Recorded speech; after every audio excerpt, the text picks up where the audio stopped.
What's up, guys? What's going on?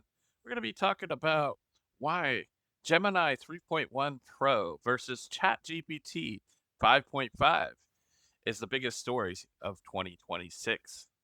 Let's get into it. All right. Can you explain Gemini 3.1 Pro versus ChatGPT 5.5 in plain everyday terms? And why does it matter more than most people realize? They're basically neck and neck right now, like two top athletes in different events.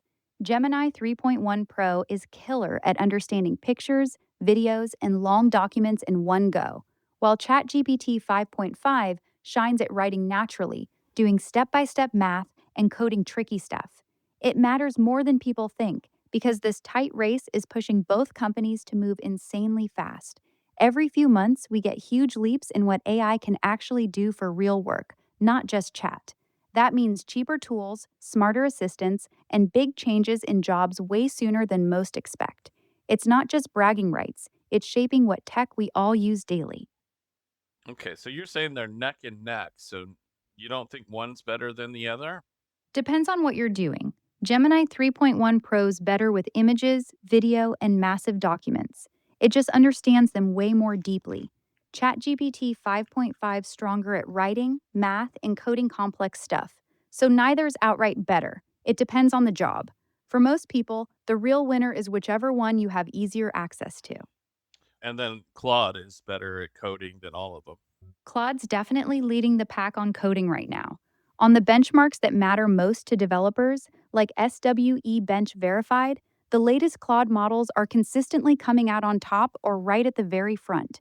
It just writes cleaner, more reliable code and handles real software engineering tasks better than both Gemini 3.1 Pro and ChatGPT 5.5. A lot of pro developers have switched to it for exactly that reason. So, yeah, you're right. When it comes to serious coding, Claude's got the edge. All right. Who benefits most from Gemini 3.1 Pro versus ChatGPT 5.5? And who gets left behind as it becomes more mainstream? Perfect angle. That ties the tech rivalry directly to the human impact. So here's the story. Both models are getting insanely capable, but they're controlled by two mega corporations competing for dominance. Regular people might get caught in the crossfire. If you're locked into Google's ecosystem, you get Gemini. If you're in OpenAI's, you get GPT 5.5. But what if you can't afford premium versions? What if you live somewhere these services aren't available? What if you don't want your data going to either company? The people getting left behind are those without access to these tools, developing countries, low-income folks, people concerned about privacy who refuse to use them. But also, paradoxically, the people who rely most heavily on these platforms get left behind too, because they become dependent on whichever company wins. If Google wins the battle, OpenAI users lose.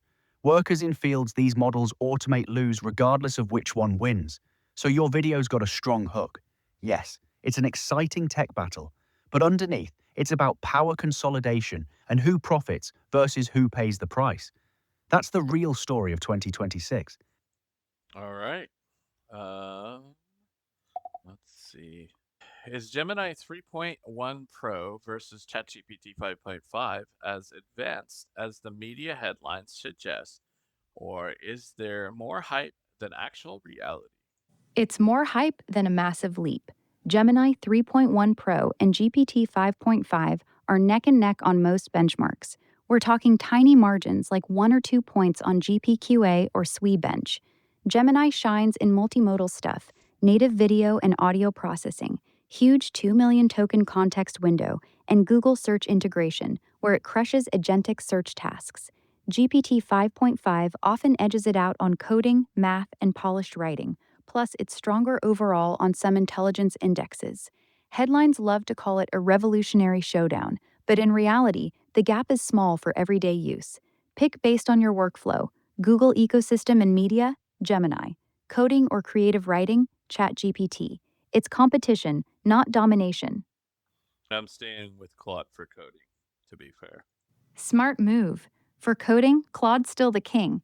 It consistently puts out cleaner, more reliable code than Gemini or GPT 5.5 on real world tasks. The benchmarks back that up.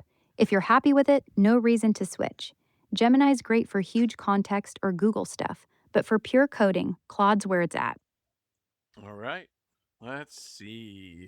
What safety measures and guardrails exist around Gemini 3.1 Pro versus ChatGPT 5.5? And are they actually sufficient? So both companies have some safety measures in place, but they're approaching it differently. OpenAI's got their safety team reviewing GPT 5.5, testing for hallucinations, bias, deception risks. Google's doing similar work with Gemini 3.1 Pro, internal reviews, red teaming to find vulnerabilities.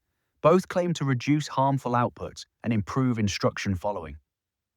But here's the honest bit. The guardrails are still mostly self-regulated. Neither company is answering to an independent body with real enforcement power. They're setting their own standards, auditing themselves, deciding what's acceptable. There's no requirement to disclose how they trained these models or what data they used. There's no mandatory impact assessment before they deploy to billions of people. And critically, there's no mechanism to hold them accountable if something goes wrong at scale. Are they sufficient? Not even close.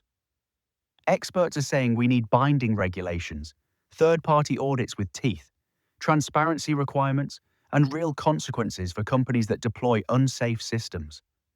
Right now, it's like asking two competing companies to police themselves whilst racing to beat each other. That's a recity for cutting corners. Both Gemini and GPT 5.5 are powerful tools with minimal external oversight. And that's the uncomfortable truth most people aren't talking about. Yeah. Okay. I hear about it more and more that there's not enough safety and guardrails in place. It's kind of crazy, a little bit scary. What career, business, or personal opportunities does Gemini 3.1 Pro versus ChatGPT 5.5 create for people who act early? Acting early on either model opens doors, but the plays differ. For Gemini 3.1 Pro, jump on its native video and audio processing plus massive context window. Early movers can build tools for media analysis, long document workflows, or Google Workspace automation. Think video insight services, legal doc review apps, or content pipelines that ingest hours of footage. Its lower price makes high volume apps profitable fast, especially for multimodal products or anyone already in Google's ecosystem. For GPT 5.5, its edge in agentic tasks, coding, and advanced reasoning suits autonomous agents, complex software dev, or high stakes math finance tools.